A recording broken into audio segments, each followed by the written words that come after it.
Annoying is a word that can probably be used to describe me, right? That's why my mother doesn't pick up the phone. Hello, I am the Irish guy, and today I'm going to take a look at every Premier League club and find the one player who has annoyed me this season. Right, let's go. Arsenal, Martin Odegaard. Arsenal fans know what I'm talking about. Surely. No, look at Martin Odegaard, okay? To look at him, he doesn't have the face of a captain. Absolutely not. No, if he was a cartoon, he'd definitely be on the front of a cereal box. He looks like one of them Rice Krispie elves. Historically, the Gunners captains have looked like scary warriors. 7-foot behemoths who look like they'd be capable of ripping the head off a bear. Odegaard has never looked like a mini Vieira. I mean, maybe Fabio Vieira. No, he looks like the type of polite young man who helps old ladies across the road. Vieira probably kicked him into traffic. But that's okay? He was a bit of a David Beckham captain in that he leads by example. Except he hasn't. Not this season, oh no. No. What we've seen since Christmas especially is this guy morphing into the next Mesut Ozil. I mean, well, they've got the same initials and both came from Real Madrid. Odegaard and Ozil were fantastic in the first 4 years in an Arsenal shirt, but we all know that the German then decided to show the work rate of a slug, and this is a season where Captain Odegaard should have stood up, but instead he's looking like a burnt out omelette. Because he became a worldwide sensation over 10 years ago, it's nutty to think this guy is still only 26, and yet despite having all the ability in the world, he really is just coughing and wheezing about the pitch, looking like a weary middle-aged man. Come on, Odegaard, stop being an Ozil. Aston Villa, Marcus Rashford. He doesn't learn. He doesn't listen. How? Just how? When you look at this frail, horrendous Manchester United team, a side who clearly can't score goals, then Marcus Rashford seems like an obvious fit, right? Except, no, because he's got the self-motivation of a cow, and they just spend all day chewing grass and pooping on daffodils. He was given the chance of a fresh start at Old Trafford when Everton had got sacked, and Ruben Amorim came in, and Rashford started well, scoring 2 goals in Amorim's first 2 Premier League matches. And so does he kick on and try to save his Manchester United career? No, instead he delivers such a horrific work ethic that he gets banished from the squad, and has his manager telling the world that he'd sooner pick his 50-year-old goalie coach on the bench. He moves Aston Villa, and you know what? Please. Pretty well, but I mean, just pretty well. To put it in context, Jesse Lingard had a much better loan at West Ham, and he now plays in Korea. And now Rashford has snapped his hamstring and just refused to turn up to Wembley to watch his team play an FA Cup semi-final. Okay, fine. Okay, maybe he was back in Manchester to attend his nan's funeral. Or maybe he missed the match because he was too busy nursing sick puppies back to health on the side of the road. Oh, no, he was in London, all right. He was just in Tottenham's ground, watching the boxing with Rice. You know what's really annoying? I have seen Villa fans defending him for this.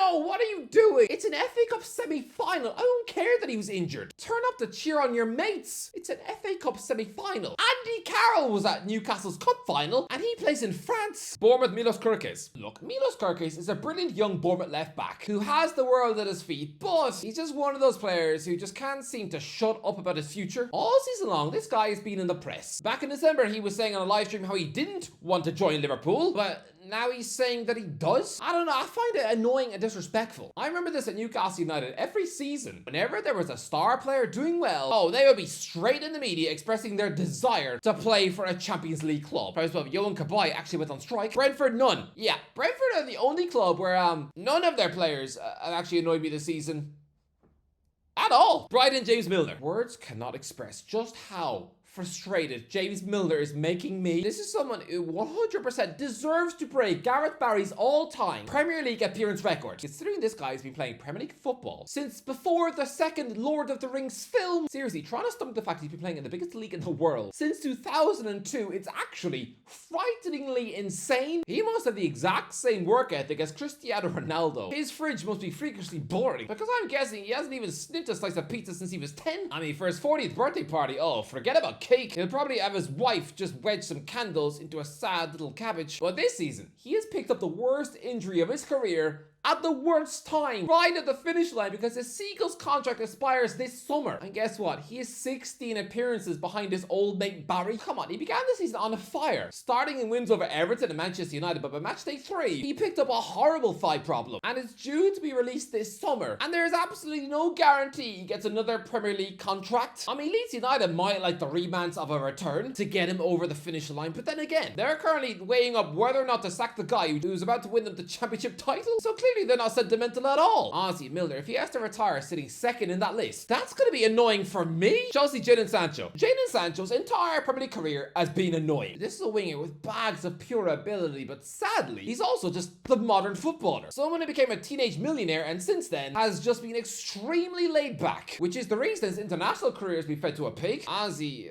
it's a shame he can no longer play for Trinidad and Tobago. But look, when he escaped an Old Trafford exile, I thought he would have a burning desire to succeed at Chelsea, especially considering they were his boyhood team. After being publicly embarrassed by Ten Hag, I thought he would rip it up at Stamford Bridge, showing everyone what a world-class superstar he can be, but no. The annoying thing is, he's been okay, decent. I would compare him to a Greg's ham and cheese sandwich. I mean, you're not going to order that at a restaurant, no, but also you're not going to immediately scrub your tongue after taking a bite. But that's not good enough. 3 goals in over 2,000 minutes on the pitch. You might as well have kept Hudson-Odoi. Still no goals in Europe, and he's literally been playing against milkmen goalies with beer bellies. He's got the natural swag of a modern-day Joe Cole, but so far in the Premier League, he's been what Cole was at Liverpool. Crystal Palace, Roman Esse. Well, not only is it annoying that Roman Esse survived at Crystal Palace, has now made it extremely confusing for commentators whenever he decides to pass Esse the ball. But look, he's barely had much game time in Oliver Glasner's team at all, but he did just deliver the most selfish celebration I've ever seen in my life. With Palace 2-0 down at home to Brentford, he comes off the bench, scores with his first touch, and then does a knee slide by the corner flag. They were losing the match, and he's grinning like a smurf. Ridiculous behaviour. Everton, Ashley Young. I'm not annoyed at Ashley Young. I'm just annoyed at the situation. The greatest moment of his career was ruined. The veteran defender is so old now that he could literally have lined out against his own son in the FA Cup this season for what would have been a monumentally crazy and historic moment which we talked about for years. I mean, how many times have you been told that Eidur Gudjohnsen once played for Iceland with his dad? Yeah, we could have had Young mocking Young, but no. Fergie's son ruined it all by being some horrible Peterborough Grinch. Annoying. Fulham Willian. Why? Why is he back at Fulham? Willian can't seem to escape London. Every time he tries to leave the city, he gets bullied and chased back home, chased out of Corinthians in Brazil, then has a nightmare stint with Olympiacos in Greece, and now at 36, he's back at Fulham for the bag. But, Marco Silva, you're being too nice. Because I remember 2 summers ago, when the Brazilian penned a new Fulham contract, and just a week later, he tried to get out of it because he now decided he wanted a mercenary money-back switch to the Saudi Pro League. If he had it his way, he would have burned that freshly inked contract to quit the Fulham family for the hollow paycheck. But the fact that the Cottagers have welcomed him back with open arms after he was a useless pudding in Greece, no. It's a bit like when you agree to spinelessly take back that ex-wife who tried to dump you for a billionaire 3 days into your honeymoon. Willian at Fulham doesn't look right. Ipswich, Leif Davis. I feel like a fool because at the start of the season, I was tipping Geordie boy Leif Davis to get an England call-up. I know. I was about to slap him in my fantasy league team because I'm sorry, 35 assists from left back in his last 2 seasons for Ipswich. I was beginning to think he was some sort of generational talent. A mini Andy Robertson. I thought this ex-Leeds United defender was going to be absolutely terrific. A breakout star. Instead, he's delivered arguably the worst ever Premier League season I have seen from a left back. It's been miserable because he can't defend. The amount of times he's been singled out a match of the day. I'm guessing his Saturday nights would have been about as much fun as chewing dead frogs. Leicester, Connor Cody. Connor Cody has a big mouth. Look, I liked Cody at Wolves. He was a good talker, a strong leader, and it was a good player. It was only a few years ago Jamie Carragher tried to get him back to Liverpool. But this season, I get the whiff of slimeball vibes. He was benched early doors by Steve Cooper. Then that manager gets the sack after the Leicester players partied in Copenhagen with a sign begging for Maresca. And then bench-warming Cody jumps into the press, hailing Ruud van Nistelrooy as an exciting appointment and how the club needed a fresh voice. Cooper had only been in the building 10 minutes. This felt like a self-serving endorsement to the new boss. Basically trying to kiss his feet just so he could squirm into his good books and get back in the team. And it worked. And Cody has contributed to the worst Leicester team I've ever seen. And it gets worse. I mean, here he is just 1 day after relegation, giving the press 10 paragraphs worth of what he thinks went wrong. And oh yeah, after their latest defeat to Wolves, he said on Instagram how the final whistle was a moment he will cherish forever. There should be no moment of the season you cherish forever. It's been an embarrassment. Just stop talking, Connor. Liverpool, Trent Alexander Arnold.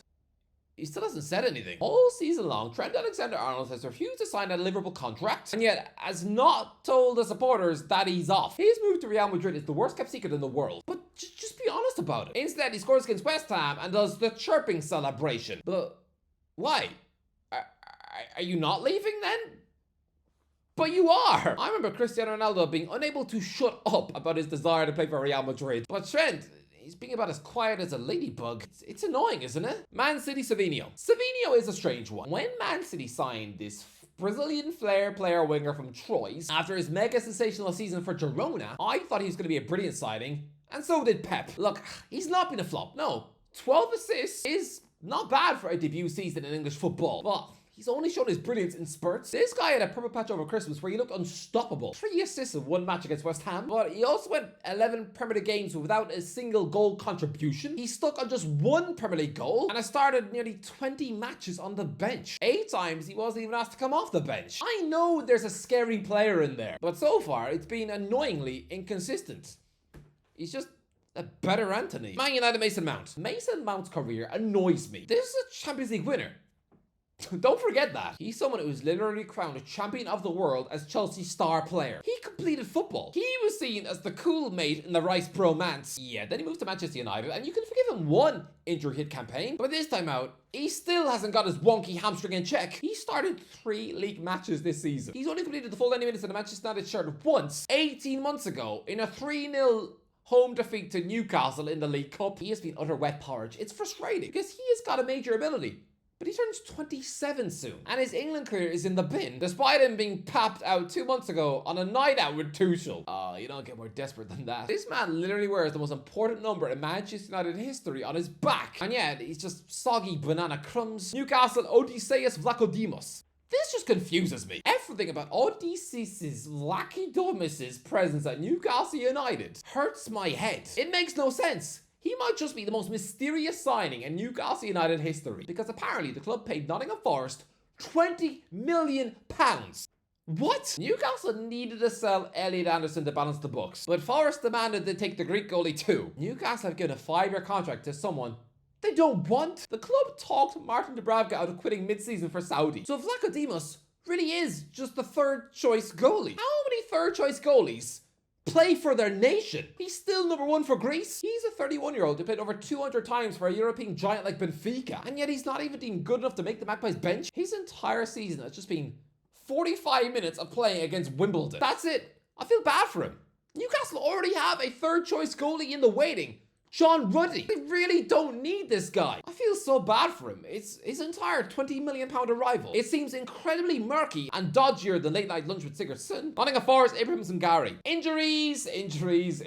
Remember when Ibrahim Sangari was the talk of Europe? An Ivorian beefcake midfield powerhouse at PSV Eindhoven, linked with all of Europe's elite clubs. For Nottingham Forest to steal and pinch it for £30 million, it was an insane mega coup. Yeah, 2 years later, the 27-year-old has had so many injuries, and now even when he's fit, he's just a complete afterthought. Priced above, Nuno Santo barely even asked him to come off the bench. He reminds me of Boubakary Samar. Again, he had Europe's best teams wanting him at Lille. He joins Leicester City, and he's not good enough for them either. What a waste. Southampton Adou Lallana. Why? Why is he back there? You've chosen to force yourself back into a club who already hates you, just to help them be one of the worst teams of all time. If his Southampton legacy wasn't ruined before this season, it's sure going to end horribly. Tottenham James Maddison. I think Tottenham has exposed James Maddison. You might assume in the midst of a Spurs injury crisis this season that a former England international playmaker like Maddison would have been out injured for months too, right? No, actually. He's only missed 2 games through injury. I know, that's crazy. This has been his fittest season in years. It's just he's been an invisible man. He has started 12 Premier League matches on the bench. You know what's annoying? He still had some great games, like ripping Man City apart on his birthday, or slapping in 2 in another gigantic win at Southampton. But mostly, as a senior Spurs star, I think he's been terrible. He turns 30 years old next year, and right now, he's 16th in the league with 4 games left. He has got huge ability, but is he a leader? No. I remember being gutted when Newcastle failed in signing from Leicester, but now... oh, I'm relieved. West Ham Mohamed Kudus. Mohamed Kudus is one of my favourite players in the Premier League right now. He's like a Ben Arfa, a Saint-Maximin, a pure, utter maverick who can dribble the length of the pitch. The Ghanaian is like the second coming of Dimitri Payet, right? I hope he doesn't do weird things with his wife. I mean, playing-wise, okay? I'm not saying I'd be suspicious if he offered me a glass of apple juice. I probably still wouldn't drink it, to be honest. But as the goals he scored in his debut season at West Ham were juicy filth. However, this season, he's been annoyingly poor. He has scored just twice since that brainless red card against Spurs before Halloween. Last summer, I was tipping him for a move to Man City. I thought he was close to world class. Oh no. No, he's He's just another Lanzini. Wolves, Mateus Cunha. Give that man back his glasses! Anyway, that's the end of the video. Let me know in the comments below what do you think. Alright, let me know in the comments what do you think. Who's been the most annoying player for you? Let me know in the comments below if you enjoyed the video. Don't forget to like, share, and subscribe. I'll talk to you in a while.